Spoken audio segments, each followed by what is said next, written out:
ရွေးကောက်ပွဲမကျင်းပနိုင်တဲ့ကမ္ဘာကျော်သတ္တုထွက်ရှိရာဒေသ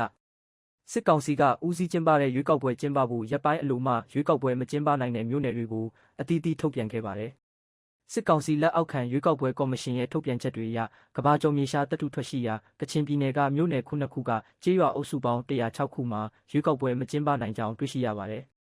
အဲ့ဒီမြို့နယ်တွေကလာမည့်ဒီဇင်ဘာလ28ရက်နေ့မှာကျင်းပမဲ့ရွေးကောက်ပွဲပိုင်းတမှာပါဝင်တဲ့တနိုင်းခေါင်လန်ဖူးမိုးညင်းနဲ့မြကြီးနားမြို့နယ်တို့ကကျေးရွာအုပ်စုပေါင်း45စုဟာရွေးကောက်ပွဲမကျင်းပနိုင်ဘူးလို့ရွေးကောက်ပွဲကော်မရှင်ကဒီဇင်ဘာလ6ရက်နေ့မှာထုတ်ပြန်ခဲ့တာဖြစ်ပါတယ်။2026ခုနှစ်ဇန်နဝါရီလ17ရက်နေ့မှာကျင်းပမဲ့ရွေးကောက်ပွဲအပိုင်းမှာပါဝင်တဲ့မချမ်းဘောမိုးကောင်းဝိုင်းမော်စတဲ့မြို့နယ်3ခုကကျေးရွာအုပ်စုပေါင်း61စုဟာလည်းရွေးကောက်ပွဲမကျင်းပနိုင်ဘူးလို့ရွေးကောက်ပွဲကော်မရှင်ကထုတ်ပြန်ထားပါတယ်။